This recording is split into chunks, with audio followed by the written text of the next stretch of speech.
करना चाहूंगा doctor Suresh रनवा sir. बहुत ही अमेजिंग इनका एक्सपीरियंस रहा है। और जब ये बताते हैं, आई नो इनके सेशंस की, इनके इवेंट्स की बहुत ज्यादा रिक्वेस्ट आती हैं हमें ऑल अक्रॉस द रीजन, और इसीलिए आज हम ये सेशन लेके आए हैं। So with a huge round of applause on the virtual chat box, I would request Dr. Suresh Ranwa sir to come on the virtual stage. So welcome to the program and over to you. नमस्कार mister कौटक Cheema ji and हमारे colleagues, हमारे सुनने वाले महानुभाव। कुछ हिंदी शब्द बड़े typical होते हैं जिनका मतलब कुछ अच्छा होता है, अच्छा लगता है बोलने में। पहले मैं इंट्रोडक्शन अपना देना चाहता हूं कि I am an orthopedic surgeon. I am doctor Suresh Ranwa from Shri Ganganagar, Rajasthan. Shri Ganganagar is the top of Rajasthan. You can map में जाते हैं तो one side it is touching Punjab and one side we are touching Pakistan also. And orthopedics के अंदर मैंने I started my practice 93। I came here, I did my MS orthopedics from Rohtak Medical College, and after that shifted here at Ganganagar. It's my hometown, and I started my practice. I'm really very happy with that process. इस process को करते करते somebody introduced me regarding this concept, जिसके साथ अपने आज बैठे हैं, अपने बात करना चाहते हैं, जिस प्लेटफॉर्म पर आज बात कर रहे हैं, उस कंसेप्ट में भी मेरे को एसोसिएट हुआ without knowing anything.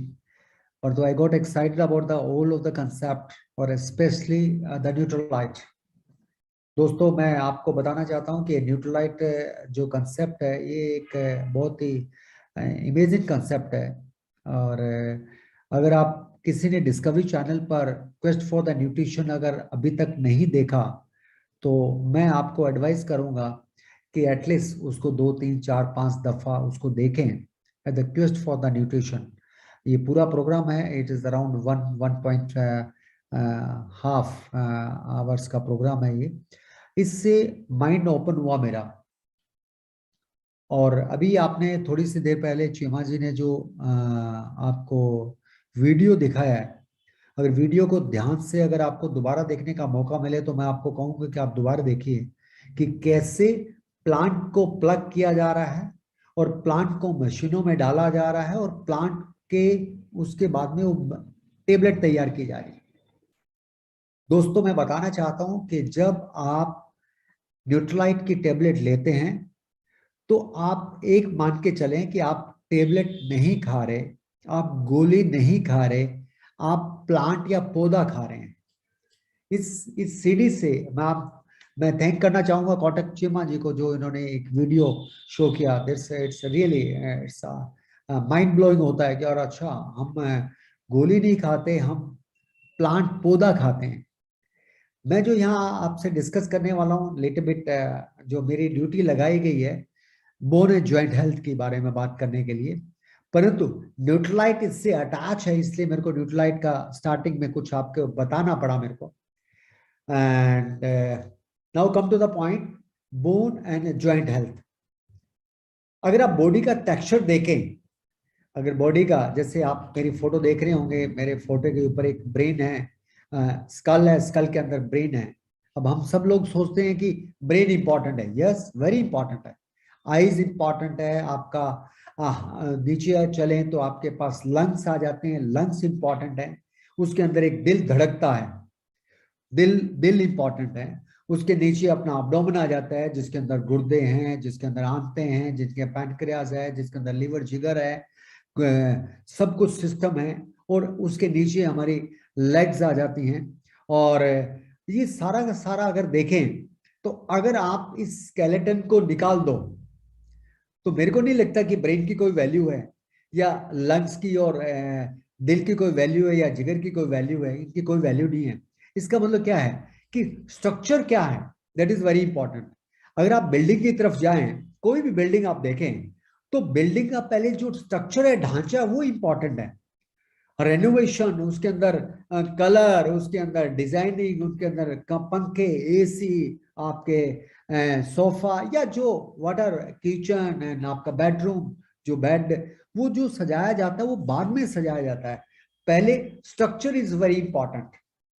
तो आप लोगों को मैं देखो, मैं I am not against other field, मैं फिजिशियन के खिलाफ नहीं हूँ, मैं चेस्ट फिजिशियन के खिलाफ नहीं हूँ, मैं न्यूरो सर्जन के कोई अगेंस्ट नहीं बोलना चाहता, मैं नाफ्रो के कोई अगेंस्ट नहीं बोलना चाहता, but I want to give in a broad opinion regarding why this bone and joint is important for you. क्योंकि ये सारा का सारा जो हड्डियों का ढांचा है, और अगर आपने ये सही बना लिया तो बात तो आप ना, कोई प्रॉब्लम नहीं रहती बाद में। और ये ढांचा कब बनना शुरू होता है, मैं आपको बताना चाहता हूं, जब कोई लेडी कंसीव करती है, किसी ने कंसीव किया, अब उसको उस कंसीव करते वक्त हम क्या केयर करते हैं, इवन आप गांवों में भी चले जाओ, इलिटरेट लोग भी उस लेडी को, उस बहू को, बेटी को बेस्ट से बेस्ट डाइट देने की कोशिश करते हैं, और उनको ये कहते हैं ये करो ये करो ये करो। और इवन आपने देखा होगा गांव में, अगर आपने देखें, जिस लो इकोनॉमिक स्टेटस में जाते हैं, तो वो लेडी, जो प्रेग्नेंट लेडी है, वो वर्किंग भी ज्यादा करती है। मैं यहाँ पे ये बात भी शेयर करूंगा कि ये उस दौरान इस एक्सरसाइज का, इस काम का भी क्या रोल है, ये बहुत इंपॉर्टेंट पॉइंट है। ये अदरवाइज ऐसे नहीं लिया गया कि उनके पास घर में काम करने वाला कोई दूसरा मेंबर नहीं है, ऐसा नहीं होता। This is very important.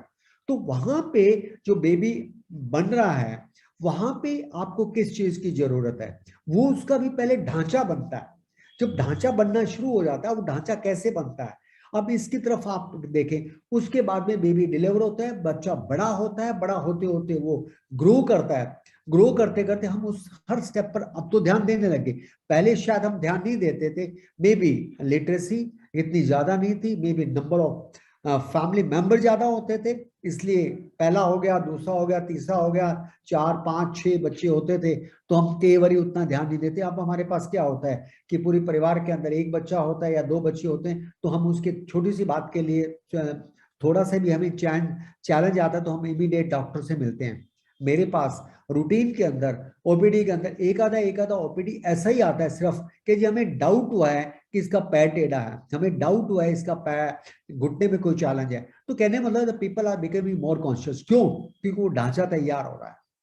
और जब वो अडल्ट हो जाता है, तो अल्टीमेटली जो ढांचा तैयार हुआ है वो काम करना शुरू करता है, और वो ढांचा जो बन जाता है, वो ढांचे के बाद की जो बाकी की लाइफ है, अब उस ढांचे को कैसे, उस बोनी स्केलेटन को, उसके हड्डियों के ढांचे को वो कैसे मेंटेन करता है, उस पर ये डिपेंड करता है कि उसकी लाइफ का एंड कहाँ होगा।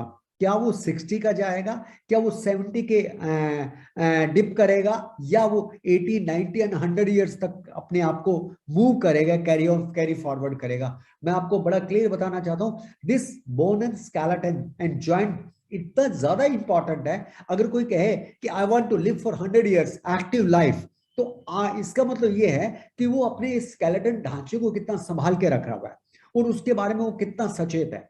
अब क्वेश्चन, ये चीजें मैं इसलिए बताना चाहता हूं कि this is a very important subject. ये मत सोचिए कि मैं एक ऑर्थोपेडिक सर्जन हूं इसलिए मैं आपको बता रहा हूं, नहीं, इट इज अदरवाइज। अगर आप लेमैन हैं, you are not a doctor, शायद उसमें कुछ होंगे डॉक्टर, पर तुम मेजॉरिटी डॉक्टर नहीं है। पर तो मैं आज आपके माइंड में, यहां मीटिंग खत्म होने के बाद में आपके माइंड में डालना चाहता हूं कि this is the most important department, most important part of the body, जिसकी वजह से हम पैदा होने से लेकर अडल्ट तक तैयार होते हैं, और अडल्ट के बाद की लाइफ को हम लीड करते हैं till may be 60 70 80 and 100 years.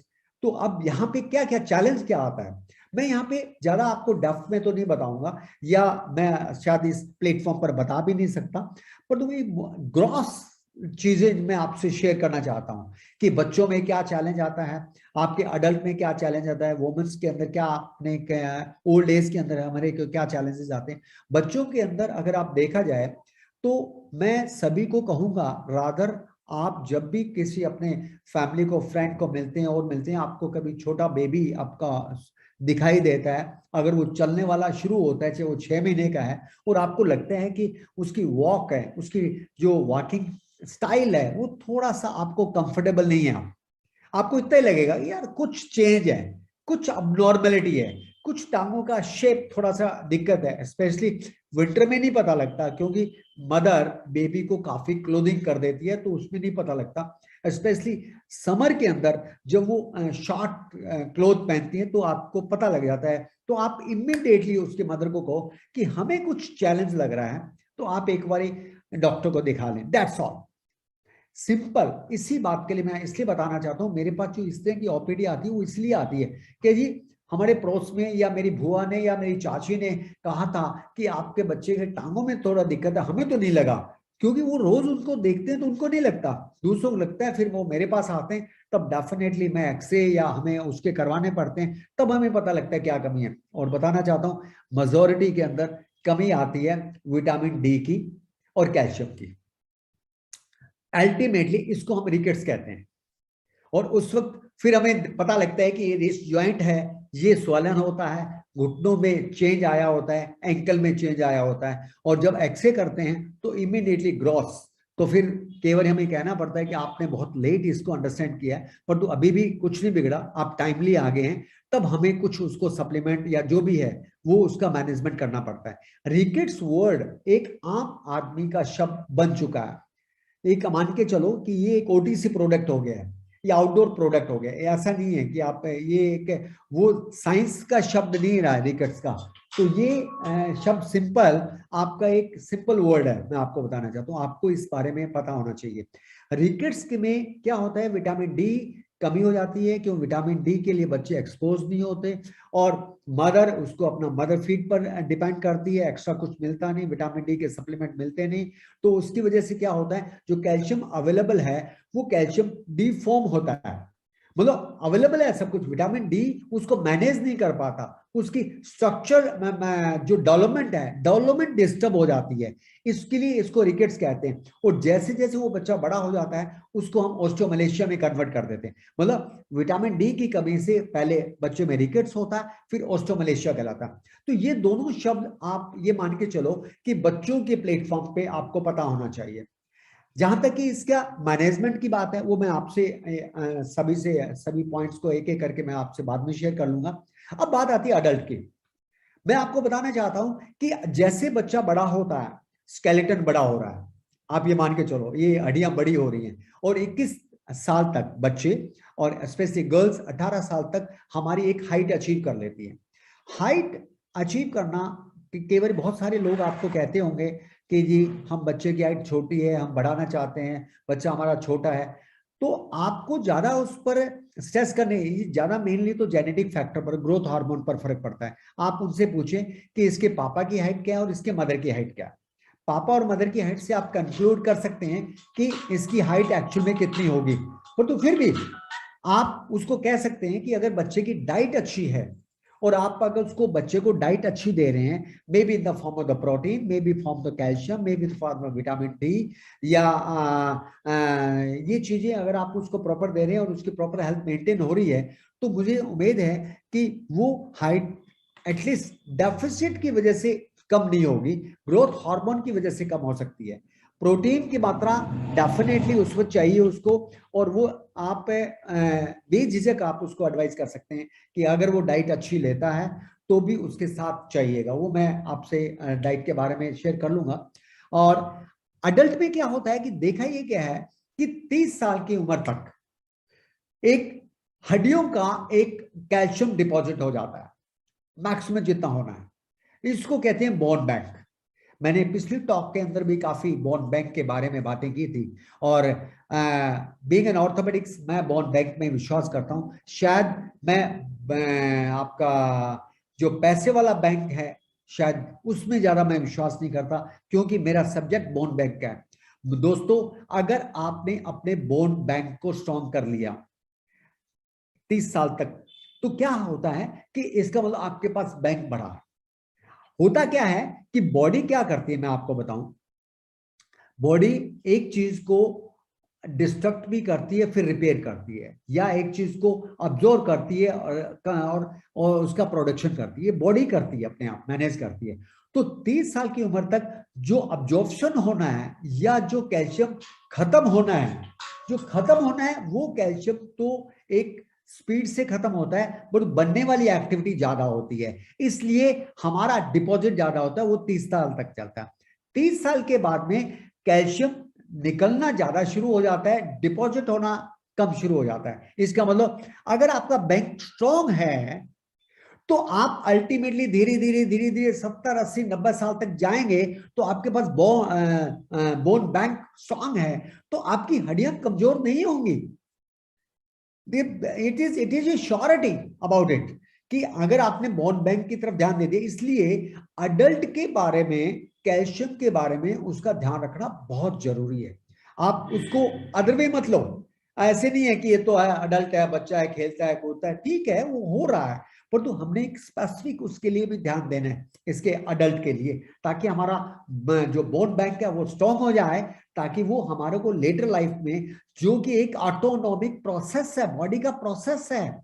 अब जब बाल सफेद होने, ये प्रोसेस है बॉडी का, स्किन में रिंकल्स आना एक प्रोसेस है। अब आप बात आती है कि उसको हम मेंटेन कैसे करते हैं, उस पर डिपेंड करता है। तो बोन बैंक को आप चेंज नहीं कर सकते, पर तो बोन बैंक को हम कैसे बनाते हैं पहले, फिर हम कैसे कैसे उसको लास्ट में यूज करते हैं, ताकि 100 ईयर, आपने देखा होगा कई तो 100 साल के भी रनिंग कर रहे हैं, क्योंकि उनकी बोन की क्वालिटी बहुत बढ़िया है, मैं आपको बताना चाहता हूं। तो ये चीज बड़ी ध्यान देने वाली बात है। वुमेन्स के अंदर आपको जैसे बताया मैंने पहले भी, ड्यूरिंग प्रेगनेंसी डेफिनेटली उसको कैल्शियम के बारे में बड़ा क्लियर होना चाहिए, उसकी डाइट के अंदर उसकी सप्लीमेंट के रूप में उसको होना चाहिए, क्योंकि बेबी को बिल्ड करना है। दूसरा, पोस्ट डिलीवरी उसकी जो बोन की क्वालिटी, जो हार्मोनल चेंजेस आते हैं जो बॉडी के अंदर, वहां पे बोन वीक होती है। और जैसे जैसे अडल्ट जो वुमन है वो एक एज के बाद में कवर करती है, तो उसका मेनोपॉजल चेंजेस आते हैं, और जैसे जो मेनोपॉजल चेंजेस आते हैं, वहां पे कैल्शियम फिर निकलना शुरू हो जाता है, मैं आपको बताऊं। और जो कैल्शियम निकलता है वो एक हमारे लिए प्रॉब्लम क्रिएट करता है। तो ओल्ड एज के अंदर, मे बी आफ्टर 50 ईयर्स को मैं अगर लूं, चाहे मेल है चाहे फीमेल है, osteoporosis and osteopenia, osteoporosis and osteoarthritis, ये 3 शब्द ऐसे हैं जो कि एक आम आदमी को पता होना चाहिए। मैं यहां पे थोड़ा सा इलोबोरेट करूंगा, एक एक मिनट लगा के। ऑस्टियोपेनिया वो एक कंडीशन होती है जिसके अंदर कैल्शियम हड्डियों में कम आ गया, पर थोड़ा कम है। मतलब पेशेंट जो मरीज होता है, जो लोग होते हैं, वो कहते हैं कि कमर दर्द होने लगी, टांगों में दर्द होने लग गया, काम में मतलब वो नहीं होता, ये मतलब हम कंफर्टेबल नहीं है, मांसपेशियों में हमारे दर्द होने लग जाता है। तो इसका मतलब एक स्टार्टिंग फेज शुरू हो गया है कि आपका हड्डियों का कैल्शियम निकलना शुरू हो रहा है। आपको कैल्शियम, अगर बोन डेंसिटी मीटर जो एक टेस्ट है कि बोन के अंदर कितना कैल्शियम है, अगर वो आप करवाएंगे, आजकल हर जगह अवेलेबल है, हर स्मॉल हॉस्पिटल्स में अवेलेबल है, हर डिस्ट्रिक्ट लेवल पर अवेलेबल है। जब भी आपको मौका मिले तो आप जरूर करवाइए, जिससे आपको पता लग जाएगा कि चाहे आपका नॉर्मल है, इवन देन आपको पता होना चाहिए, ताकि आप उस चीज से अवगत हो जाते हैं भी ये BMD होता है कुछ। तो उससे क्या होगा कि स्टार्टिंग फेज, ये एक अलार्मिंग फेज हो जाता है। जब अलार्मिंग फेज में होता है तो आपको चिंता होनी चाहिए, आपको आप उसके बारे में काम उसका सोचने लग जाओगे, आप डॉक्टर से मिलोगे, या कुछ आप इधर से पूछोगे, उधर से पूछोगे, चीमा जी से पूछोगे भी इसका क्या करें, शायद ये भी बहुत अच्छा वे से आपको ट्रीट करेंगे।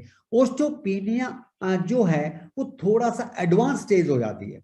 एडवांस स्टेज का मतलब होता है कि हमारी बोन ब्रिटल हो जाती है, हमारी बोन के अंदर और कैल्शियम निकल जाता है, और हमारे इवन कहते हैं ना, वो थोड़ा सा ही गिरा था, फ्रैक्चर हो गया। अब बाथरूम में स्लिप ही तो किया था, एक हल्का सा झटका ही तो लगा था। तो क्या होता है, ऑस्टियोपोरोसिस में 3 फ्रैक्चर बड़े कॉमन है, मैं आपको बताऊं। और आप शायद आपके घर पे तो नहीं, हो सकता है कि आपके फैमिली में, हो सकता है आपके पड़ोस में, यह हो सकता है नॉन फैमिलीज के अंदर आपको मिलेगा कि उसके पापा का, उसके दादा का कूल्हा टूट गया, या उसके मदर का, उसके फादर का रिस्ट का फ्रैक्चर होगा, कूनी का फ्रैक्चर होगा, या रीढ़ की हड्डी के मणके पिचक गए, या रीढ़ की हड्डी का फ्रैक्चर हो गया। ये 3 फ्रैक्चर बड़े कॉमन है एक एज के बाद में, कि ये साइन है, ये अलार्मिंग साइन है कि उनकी हड्डियों की condition is not very good. और जिसके, अब मैंने जैसे पहले बताया कि अगर हड्डियों का ढांचा हमारा डिस्टर्ब होता है, तो हड्डियों के अंदर जो रह रहा है मान लिया मैं मकान में रह रहा हूँ और मकान की छत मेरी टप टप कर रही है, या मेरे को लगता है कि क्रैक आ गए हैं, रात को लगता है कि कोई प्रॉब्लम नहीं आ जाए। मैं आपको बताना चाहता हूँ, कल ही मेरे पास एक पेशेंट आया, वो कहते हैं जी मैं नॉर्मल था, मकान मेरा पुराना था, मैं छत के ऊपर घूम रहा था और छत के साथ नीचे आ गया। तो इसका मतलब क्या होता है कि वो एक ढांचा वीक हो गया, तो इसके मतलब रहने वाले भी उसमें वीक होंगे। हमारे बॉडी के अंदर कैल्शियम नहीं है या स्केलेटन डिस्टर्ब है हमारा, तो अंदर हार्ट भी है, लंग्स भी है, हमारे गुर्दे भी है, हमारा ब्रेन भी है। तो डेफिनेटली आप अंदाजा लगा लें कि उन विचारों का क्या हाल होगा और इन विचारों का कसूर भी क्या है। इसका मतलब क्या हो गया कि आपको इस ढांचे के बारे में ध्यान देना पड़ेगा, आपको इस ऑस्टियोपोरोसिस के बारे में बिल्कुल सचेत रहना पड़ेगा। तीसरा जो टर्म है, टर्मोलॉजी है, जो चौथी मैं बात बताना चाहता हूं, ऑस्टियोआर्थराइटिस। ऑस्टियोआर्थराइटिस क्या है? ऑस्टियोआर्थराइटिस और ऑस्टियोपोरोसिस दोनों अलग अलग चीज है। आप ये मान के चलो कि इन दोनों का आपस में कोई मेजर कनेक्शन नहीं है, दोनों का ट्रीटमेंट डिफरेंट है, दोनों की प्रॉब्लम डिफरेंट है, दोनों का स्ट्रक्चरली हम बात करें वो टोटल डिफरेंट है, तो अलग अलग स्टेज में होता है। बोन की क्वालिटी अच्छी है पर तो ऑस्टियोआर्थराइटिस हो सकता है। ऑस्टियोआर्थराइटिस एक वो कंडीशन है जिसके अंदर जो घुटना है, घुटना का घिसाव शुरू हो जाता है। अगर मैं यहाँ पे आपको कुछ दिखाना चाहूंगा कि अगर आपको क्लियर नजर आ रहा है तो मैं चाहूंगा, चीमा जी आपको नजर आ रहा है? Everything you are able to see, Cheema ji? Yes, sir. Yes, this is the my knee joint model. Clear? ये एक चपने की हड्डी, जो घुटने के आगे की हड्डी है, वो ये होती है जो यहाँ पे मूव करती है, और ये जब ये टाइट होती है तो ये हमारा घुटना ऐसे ऐसे मूव करता है। दिस इज सिंपल जो मैं आपको बताऊं। और इसके अंदर अगर मैं आगे से दिखाऊं तो ये घुटना का है, जो ऊपर की हड्डी का नीचे का पोर्शन है। ये अंदर जो आपको ब्लू ग्रे चीज दिख रही है, ये वॉशर कहते हैं। इसके अंदर कुछ धागे होते हैं, साइड वाले ये धागे हैं, पीछे कुछ धागे होते हैं, कहते हैं धागा टूट गया, ये धागे होते हैं, और ये धागे इसको बैलेंस बनाते हैं। और जब ये जो ग्रे है ये चीज बिल्कुल घिस जाती है, इसको वॉशर कहते हैं एक आपके लेमैन लैंग्वेज में। जब ये घिस जाती है तो ये हमारा ये पोर्शन जो कार्टिलेज वाला है ये भी घिस जाता है। जब ये घिस गया, ये खत्म हो गया, नीचे वाले का भी घिस गया, तो ये घुटना आपका प्रॉपर काम नहीं करेगा, और इसको कहते हैं कि ग्रीस खत्म हो गया। दोस्तों ग्रीस नाम की कोई चीज नहीं होती घुटने के अंदर, but it is words generally every doctor use for that local population. वहां वो क्या लाइक करते हैं, हड्डी कहते हैं हड्डी बन गई, या ग्रीस खत्म हो गया, या घुटने घिस गए, या ये हो गया, वो डिपेंड करता है कि वहां की लोकल लैंग्वेज क्या है। अदरवाइज ये कार्टिलेज होता है, इसको कार्टिलेज कहते हैं। मैं अगर दूसरा मॉडल आपके सामने प्रेजेंट करूं, this is a right model जिसको मैं एक्सप्लेन करना चाहता हूं कि ये जो स्टील है, ग्रे है, ये दिस इज द कार्टिलेज। ये नीचे की हड्डी है, इसका ऊपर का पीस है नहीं, मैं आप ये मान के चलो ये यहाँ लगा हुआ है, तो ये जो है ना ये आपको ग्रे नजर आ रहा है। अब इसके अंदर आपको नजर आ रहा होगा कुछ ईटन अवे हो गया। जैसे आप देखो लकड़ी होती है, लकड़ी के अंदर दीमक लग जाती है तो वो ईटन अवे हो जाती है, तो ये एक ईटन अवे हो गया, आपको क्लोज नजर आ रहा होगा। इसका मतलब क्या होगा, ये जो कार्टिलेज है, ये कार्टिलेज जो इसके साथ एक नीचे वाले इसके साथ काम कर रहा है, तो ये कार्टिलेज जो होता है पेनलेस होता है। जो हमारे कान के अंदर होता है ना, ये कार्टिलेज होता है। आप ये मान के चलो ये कान वाला कार्टिलेज और ये कार्टिलेज मोरलेस सेम स्ट्रक्चर होता है। इसके अंदर पेन नहीं होता, जब ये इस पर वेट आता है तो पेन नहीं होता। पर तो जब ये खराब होने लग जाता है, बॉडी के अंदर कुछ चेंजेस आने लग जाते हैं, जैसे आपका एज फैक्टर हो सकता है, आपका शुगर की तकलीफ हो सकती है, आपको उसकी वजह से हो जाता है, कुछ हेरिडिटरी फैक्टर होता है, obesity is the major cause. दूसरा ये आपका प्रोफेशन भी है जो, वो भी आपका है, आपकी सेडेंटरी लाइफ, मतलब आप कुछ एक्टिविटी नहीं कर रहे आफ्टर पर्टिकुलर एज, ये कारण भी होता है, ये घिसने लग जाते हैं। नंबर 1 ये स्टेज आ गई। दूसरी स्टेज पर आपने देखा होगा ये ज्यादा खराब हो गए, तो ज्यादा खराब हो गए तो इसके जब ये इसके साथ टच करेगा तो उसको पेन होगा। यहाँ पे आपको जो लोग मिलते हैं जो कहते हैं ना मेरे को पेड़ियों पर चढ़ने में दिक्कत आती है, पौड़ी पर चढ़ने में मेरे को परेशानी हो रही है, तो इसका मतलब क्या है कि वो एक इनिशियल स्टेज में आ गए। इनिशियल स्टेज हो सकता है इससे थोड़ी सी पहले की स्टेज, जो मैं यहाँ उंगली रख रहा हूँ यहाँ की स्टेज होगी, और पेशेंट सिंपल पेन बताने लग जाता है, कभी कभार पैरों के बाहर बैठ गया तो दिक्कत आ गई, कभी रनिंग करते वक्त दर्द आ गया, कभी कुछ आ गया, तो ये स्टेज आ गई। धीरे धीरे जब आपके पास कई लोग ऐसे भी आते हैं, नहीं जी साढ़े नाल तक बिल्कुल ही नहीं चलिया जाता, मुश्किल हो रही है, ये स्टेज आने शुरू हो जाती है जिसमें ज्यादा ईटन अवे हो गया।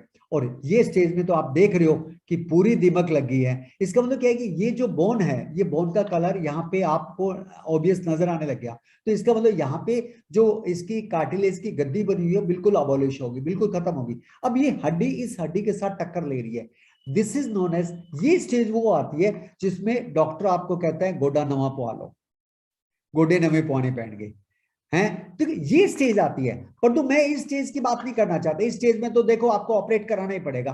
But what I want to say, मैं ये चाहता हूं अगर आप इस स्टेज पर हैं या आप इस स्टेज पर हैं, तो ये स्टेज, यहां से हम एक रिवर्सिबल स्टेज, मतलब हम नॉर्मल की तरफ जा सकते हैं।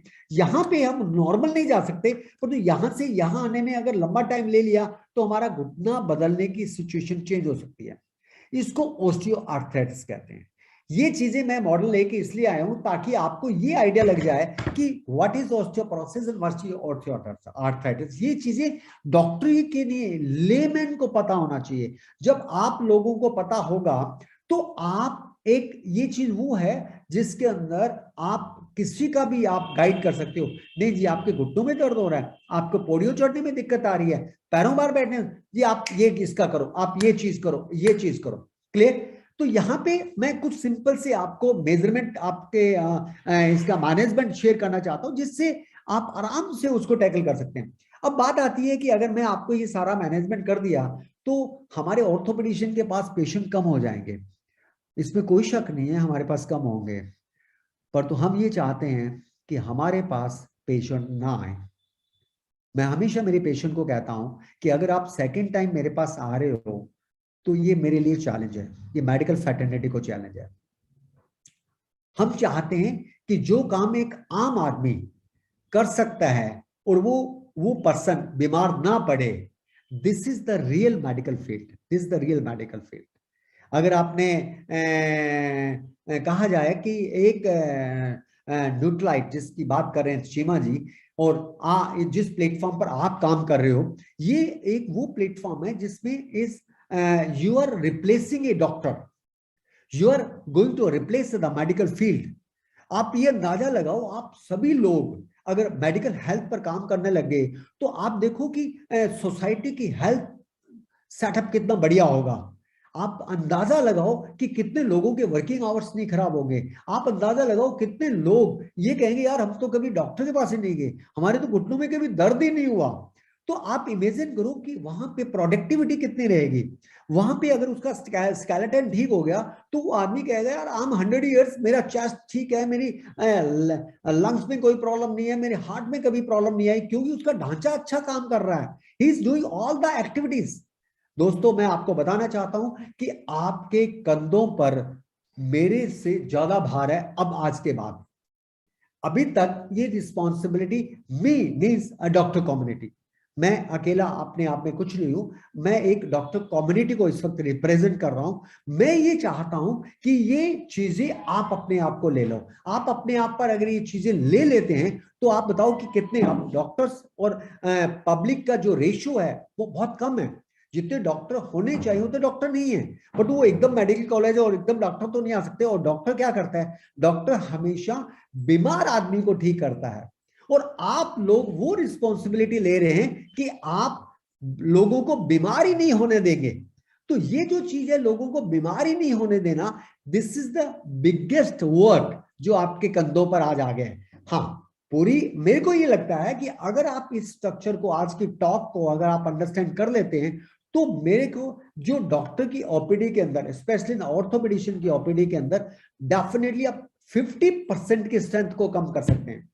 इन चीजों को मैं आपको बड़ा क्लियर बताना चाहता हूं कि क्योंकि मैं दिल से चाहता हूं कि आप लोग ये रिस्पॉन्सिबिलिटी ले, और जब होगा जब आपको इन छोटी छोटी चीजों का पता होगा। मैं यहाँ पे आज सिंपल बोन के बारे में ही बात कर रहा हूं और इसके बारे में मैनेजमेंट की मैं आपसे बात करना चाहता हूं कि दोस्तों क्या है कि बच्चों के अंदर मैनेजमेंट क्या है। बच्चों के अंदर सिंपल मैनेजमेंट है। देखो जैसे जैसे डाइट आप लेता है, एक तो ये है कि बच्चे का जो ब्रेस्ट फीडिंग है वो लंबे टाइम तक मैंने देखा है कि स्पेशली द रूरल पॉपुलेशन के अंदर, या हम इवन इलिटरेट तो थोड़ा सा जो ऑर्थोडॉक्स हैं वो अर्बन पॉपुलेशन के अंदर भी उनका लंबा चलता है। तो उस वीनिंग पीरियड को जल्दी होना चाहिए। आफ्टर 1 ईयर बच्चे का ब्रेस्ट फीड पर धीरे धीरे स्टेप को चेंज करके सप्लीमेंट पर आना चाहिए। सप्लीमेंट में भी आप बनाना दे सकते हैं, आप चपाती देना लग जाते हैं, आप छोटे छोटे जो भी है वो प्रॉब्ली आपके जो ग्रैंड मदर है या आपके जो और हैं या आपके जो पीडियाट्रिशियन है, बच्चों के डॉक्टर हैं, वो आपको प्रॉपर गाइड कर पाएंगे। यहाँ पे क्योंकि हमारे पास जो एक्स्ट्रा जो न्यूट्राइट के प्रोडक्ट हैं वो क्यों देने हैं, ये बहुत बड़ी इंपॉर्टेंट पॉइंट है। जैसे चीमा जी ने जो सीडी दिखाई थी, आपको वीडियो दिखाया था, प्लांट का टेबलेट में कन्वर्ट किया है, पौधों को गोले में कन्वर्ट किया है, और वो पौधे जो प्योर हैं, जो ऑर्गेनिक हैं, और वो टेक्निक जो करीब 100 साल से चल रही है, रैनबॉर्ग। अगर आप न्यूट्रिशन फॉर द क्विस्ट अगर सुने तो 1920s के अंदर चाइना के अंदर उन्होंने शुरू किया था। उसके बाद शिफ्टेड टू कैलिफोर्निया, वहां पे उन्होंने अपने फील्ड के अंदर प्लांट लगाए और उसकी टेबलेट तैयार किया, और उसके बाद में धीरे धीरे न्यूट्राइट कंसेप्ट को 90s के अंदर टोटल सिस्टम को एमवे के साथ प्लग हुआ, और आज जो न्यूट्राइट के शायद प्रेसिडेंट है, शायद चीमा जी ज्यादा बढ़िया बताएंगे, क्या Sam Ronberg is still leading the nutrilite segment of the Amway part. तो ये चीजें आपको देखनी पड़ेगी। तो ये आपका ओरिजिनल प्रोडक्ट आता है। और सप्लीमेंट हमने क्यों लेने कि अगर आप थोड़ा सा अपनी प्योर डाइट को देखें, आप किचन में जाओ, you go back to the kitchen के अंदर, फ्रिज के अंदर जाओ, फ्रिज के अंदर जो सामान पड़ा है उसको देखो कहां से आया, वो मार्केट से आया या बाहर जो वेंडर है जो सब्जी वाला वो आपको दे के गया। उसके और डेप्थ में जाओ, आप सब्जी मंडी में जाओ, सब्जी मंडी में देखो वहां कौन ला रहा है, वहां किसान ला रहा है, किसान के खेत में जाओ आप, वहां वो क्या कर रहा है, वहां वो सब्जी उगा रहा है, वो मैच्योर जो हो चुकी है। अब वो उसके और बैग में जाओ तो उसने कैसे उसको उगाया, वो वहां पे उगाने से लेकर आपके फ्रिज तक की आने की कला को आप अपने माइंड के अंदर रिवाइंड करें, तो वहां से शुरू हो जाता है। पानी कौन सा दे रहा है, उसमें पेस्टिसाइड कौन सा यूज कर रहा है, स्प्रे कौन सा यूज कर रहा है, कब वो प्लग कर रहा है, कब वो सब्जी मंडी में ला रहा है, वहां पे कितने दिन रह रहा है, वहां से वेंडर के पास आ रहा है, वेंडर से आपके किचन में आ रहा है, किचन से फ्रिज में जा रहा है,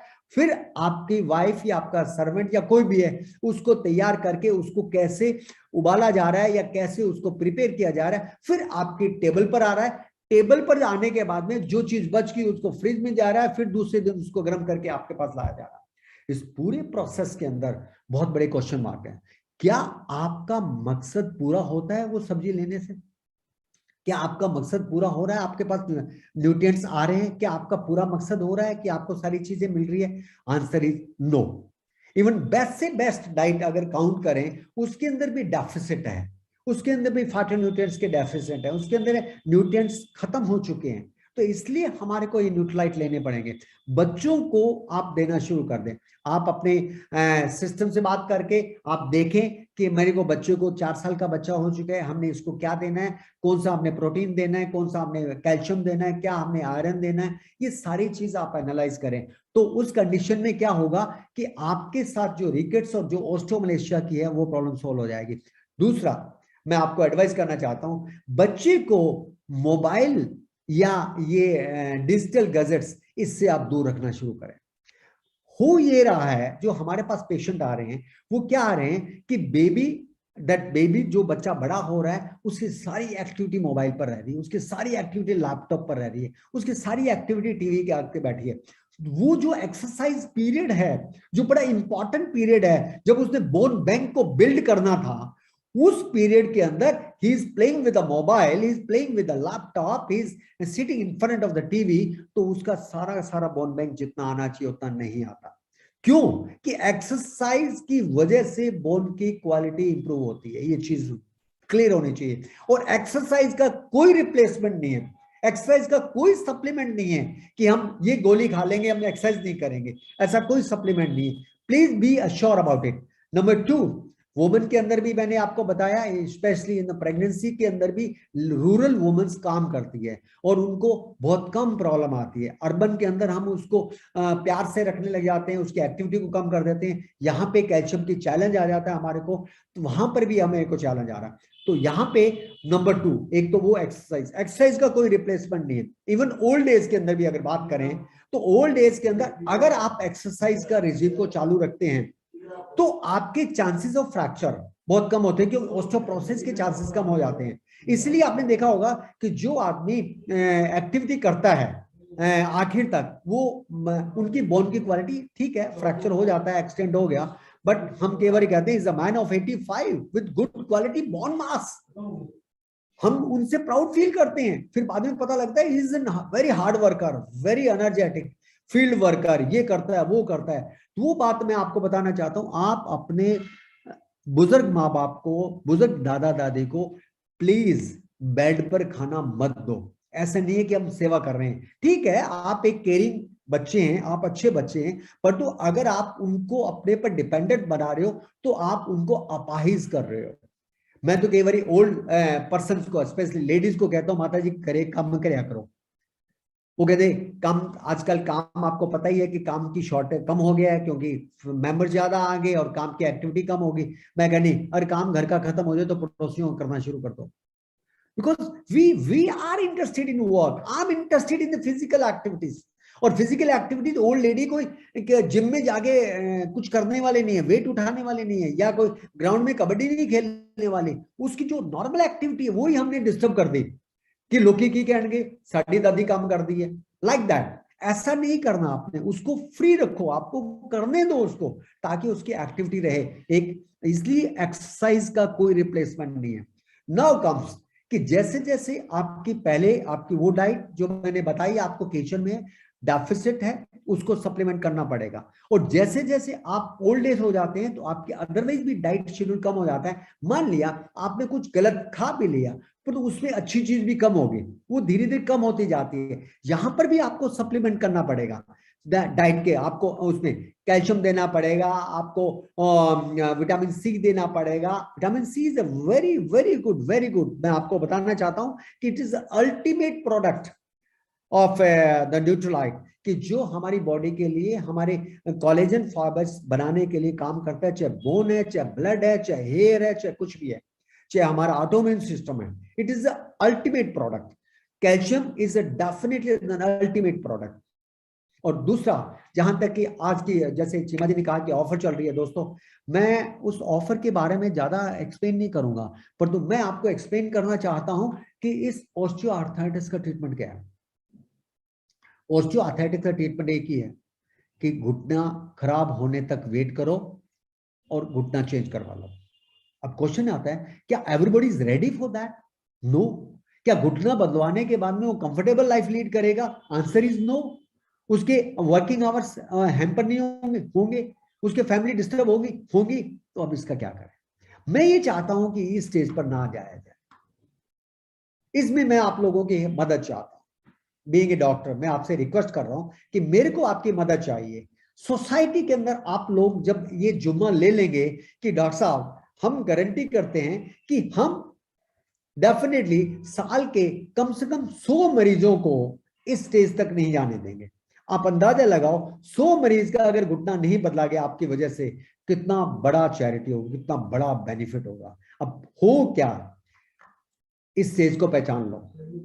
जब आप लोगों को मिलो, आप इस प्लेटफॉर्म पर, न्यूट्रलाइट के प्लेटफॉर्म पर, एमवे के प्लेटफॉर्म पर कॉन्टेक्टिंग करते हैं, सब करते हैं, कोई हाँ कहता है, कोई ना कहता है, पर तो एक बात जरूर करो कि उसके पूछो कि आपके माता पिताजी के घुटनों में दर्द तो नहीं है क्या? अगर उसने कह दिया कि दर्द है, तो उससे आपने पूरी एनर्जी लगा के उसको एक्सप्लेन करना है कि ये स्टेज, ये स्टेज, ये स्टेज आएगी। अब ये स्टेज पर उसको पकड़ लो। जब इस स्टेज पर पकड़ लेते हो, नंबर 1, एक तो उसको एक्सरसाइज एडवाइस कर दो। नंबर 2, एक उसको साइकिलिंग एडवाइस कर दो। Cycling is the one of the best exercise for osteoarthritis. Cycling is off weight exercise. मेल है सड़क पर कर सकता है, फीमेल है स्टैंडिंग साइकिल, उसको कह दो ये तो 3000 रुपए लगाने पड़ेंगे। उसको परचेज करवा दो, बहुत बड़ा भला होगा उसका। और उसको आदत डालो 5 मिनट से, 7 मिनट से, 10 मिनट से, धीरे धीरे ऐसे करके। Number 1 exercise and cycling. Number 2 दोस्तों, यहां पे जैसे ही कार्टिलेज डैमेज होता है, इसका मतलब हमारा बॉडी का जो ग्लूकोसामिन है, जो बॉडी बिल्ड कर रही है, वो धीरे धीरे उसकी प्रोडक्शन, उसकी अवेलेबिलिटी बॉडी को कम होती है। और सबसे बड़ा रीजन एक ही है कि ग्लूकोसामिन अवेलेबल नहीं है। अब क्वेश्चन आता है, मार्केट में ग्लूकोसामिन अवेलेबल है, there is no doubt. Cost wise अगर देखा जाए तो मैं ये नहीं कहता कि वो सस्ते हैं, मैं ये नहीं कहता कि this is the available in एड्यूटलाइट कि ये महंगा है, पर तू आपको तो एक ही बात के लिए स्ट्रेस करना है कि जो बेस्ट क्वालिटी का ग्लूकोसामिन है वो हमने इस पेशेंट को देना है, ताकि हम ये चांस नहीं लेना चाहते कि ये स्टेज आए और जिसकी वजह से उसका घुटना चेंज हो। इस बात के लिए बड़ा ध्यान दो आप। हमें इस स्टेज पर इसको कंट्रोल करना with the best glucosamine available in the world market. आप ये देखो कि आज जब आप न्यूट्रिशन फॉर द क्वेस्ट पढ़ लेंगे, या जो सीडी अभी चीमा जी ने आपको दिखाई है वो अगर देख ली, तो मैं ओपनली कह सकता हूं बगैर इसके डेप्थ में जाए हुए, this is one of the best glucosamine available in the world market. जब बेस्ट अवेलेबल है तो हम यहां पे चांस नहीं ले सकते। हम ये कहेंगे नहीं जी ये 2 रुपए सस्ता है, ये ले लेते हैं, तो अगर बाई 2 रुपए सस्ते से अगर यहां पहुंच गए तो हमारे वो 2 रुपए तो खराब गए ना, वो जो कॉस्ट लगी। और अगर वो ये ग्लूकोसामिन हमारे को इस स्टेज को रोके रखता है, और हमारे को कभी भी ये नहीं कहना पड़े कि डॉक्टर के पास जाना नहीं पड़े, और हमारे को घुटने की बात ही नहीं करना पड़े, हमारी एक्टिव लाइफ रहे, and we will live for 100 years actively, तो मेरे को लगता है कि इससे तो सस्ती चीज हो ही नहीं सकती। मैं इसको बहुत ज्यादा प्रमोट करता हूं बीइंग एन ऑर्थोपेडिक सर्जन। मैं लोगों को, मैं जब जो पेशेंट मेरे पास आता है और जो ग्लूकोसामिन पर होता है, और एक और बताना चाहता हूं, डोंट ट्राई फॉर 2 कैप्सूल, हमने 5 दिन के लिए दे दिया या 10 दिन के लिए दे दिया, नहीं, this is not right way. Glucosamine अगर आप देना चाहते हैं, अगर आपको उसके इफेक्ट जानना चाहते हैं, it should be given minimum for 3 months, और इसकी मिनिमम डोज है 2 कैप्सूल सुबह शाम। आप ये मत सोचो कि 4 कैप्सूल ज्यादा डोज है। हमें ग्लूकोसामिन 1500 मिलीग्राम चाहिए रोज का, वो चाहे 1 कैप्सूल में हो चाहे 4 कैप्सूल में, क्या फर्क पड़ता है उसमें। यहां पे 4 कैप्सूल में 1500 मिलीग्राम है, तो हमें 2 सुबह खाने हैं, 2 शाम को खाने हैं। मरीज को जो जिनके घुटनों में दर्द है, उसको इतना ही एक्सप्लेन कर दो प्लीज कि नहीं, ये 4 कैप्सूल नहीं है, ये 4 वो चीजें हैं जो आपके घुटनों की जान है। घुटनों का दर्द है, इसका मतलब वो कह रहे हैं मेरे को ग्लूकोसामिन दो। दर्द का मतलब ग्लूकोसामिन मांग रहा है। बच्चा रोता है तो मां से दूध मांगता है, आपका पेट दर्द होता है तो आप डॉक्टर मांगते हो। वैसे ही अगर आपके घुटने दर्द हो रहे हैं तो वो आपका ग्लूकोसामिन मांग रहा है। This is the right supplement. और इसके साथ omega is one of the best osteoarthritis cases के। ये कॉम्बिनेशन एक मार्वलस कॉम्बिनेशन, और ये कॉम्बिनेशन इतना जबरदस्त है, अगर आपने उसको 1 कैप्सूल सुबह शाम और 2 कैप्सूल सुबह शाम उसको देना शुरू कर दिया किसी को भी, मैं ये कहता हूं कि वो ग्रैंड मदर, वो दादाजी, वो पापा, वो उसके मदर या जो भी है, वो आपको घर बैठ के ऐसे आशीर्वाद देगी, तो मेरे को लगता है कि आप उस आशीर्वाद से ही कामयाब हो जाओगे। अगर आप आशीर्वाद लेना चाहते हो तो उन लोगों को जाके दो। मैंने कहा ना, कोई आदमी इंटरेस्टेड है या नहीं है, पर तो अगर उसके घुटनों पर इस स्टेज पर अगर आपने नहीं आने दिया, तो मेरे को लगता है कि उनके लिए आप भगवान हो। हालांकि डॉक्टर को भगवान कहते हैं, और मैं ये चाहता हूं कि इसके जरिए हर आदमी का स्टेटस भगवान जैसा हो जाएगा। दोस्तों, इसके साथ जैसे अभी चीमा जी ने बताया, कैल्मार्ट एंड विटामिन सी, ये एक ऐसी सप्लीमेंट्स है, ऐसा कॉम्बिनेशन है जिसके बेस पर आप ढेर सारे आशीर्वाद ले सकते हैं उस परिवार की तरफ से, ढेर सारे आशीर्वाद ले सकते हैं। एंड दूसरा दोस्तों, मैं जो आपसे शेयर करना चाहता हूं कि ओबेसिटी, ऑस्टियोआर्थराइटिस का या बॉडी के अंदर जो भी चेंजेस हैं, बहुत बड़ा रीजन है ये ओबेसिटी। आपको कोई भी ओवरवेट नजर आ जाए तो आपके दिमाग में आपके कुछ है ना झंझनाहट होने लग जाती है, दिमाग में होनी चाहिए आपके। जापानीज की बात करें, जापानीज 100 साल से ऊपर के वर्ल्ड के अंदर मैक्सिमम जापानीज हैं जो एक्टिव लाइफ लीड कर रहे हैं। अगर उनका देखा जाए बीएमआई इंडेक्स उनका 18 से 20 के बीच में, ज्यादा 22 है उनका। और हम लोग हमारा बीएमआई इंडेक्स लेके चल रहे हैं 25 से लेकर 27-28 तक। ये बीएमआई क्या है आप सर्च करें, आप अपने अपलाइन से पूछें या अपने डॉक्टर से बात करें या आप चीमा जी को परेशान करें इस बात के लिए। दोस्तों इसके लिए आपको अंडरवेट रहना पड़ेगा। डाइट कितनी लेनी है? जितनी जरूरत है उसकी 80%। होता क्या है डाइट के मामले में, मैं आपको बताना चाहता हूं, जब हम डाइनिंग टेबल पर बैठते हैं तो हम खाते रहते हैं और जब लास्ट वाली आती है तो नहीं जी मेरा तो पेट भर गया, मैं शांत हो गया हूं। अब क्या है इसमें, होता क्या है, ब्रेन के अंदर एक डाइटरी सेंटर है। वो डाइटरी सेंटर क्या होता है? एपेटाइट सेंटर कहते हैं। वो एपेटाइट सेंटर एक्टिव कब होता है? जब आपका पेट फुल हो जाता है। परंतु एक्चुअल में ये एपेटाइट सेंटर एक्टिवेट होता है आपके खाना खत्म करने के आधे घंटे बाद। तब क्या होता है, जब आपने फुल कर लिया तो इसका मतलब वो टाइम तो वेट ही नहीं किया, और फिर आप थोड़ी देर बाद क्या कहते हो, जब आप बेडरूम में आके बैठते हो, सोफा पर आके बैठते हो कि यार ज्यादा खा लिया, क्योंकि वो एपेटाइट सेंटर तब बोल रहा है वो आधा घंटा हो चुका है। तो what you suppose to take, जितना आप खा रहे हो उसका 80% लो। अगर आपने 80% खाया तो इसका मतलब आपने पूरी डाइट ली है। कोशिश मत करें ज्यादा चपाती खाने की, कोशिश मत करें ज्यादा कुछ और खाने की। एक इस चीज का स्पेशल ध्यान रखें। दूसरा बताना चाहता हूं, ऑस्टियोपोरोसिस के अंदर साल्ट को ज्यादा आप अहमियत मत दें। साल्ट आपके कैल्शियम को लेता है और आपका यूरिन के जरिए कैल्शियम निकलता है। इवन मैं ये कहता हूं जंक फूड भी नहीं लें, जंक फूड एसिडिक फूड है और कैल्शियम आपका एल्कलाइन है। तो बॉडी के अंदर जैसे आपका एसिडिक फूड ज्यादा आता है, देना प्लीज, जैसे ही आपका ज्यादा आता है तो कैल्शियम को लेके वो बॉडी मैनेज करती है। जब वो बॉडी मैनेज करती है तो क्या होता है, हमारा कैल्शियम निकलना शुरू हो जाता है। इससे this is another reason of osteoporosis. तो क्या करें, आप जंक फूड की अवॉइड करें।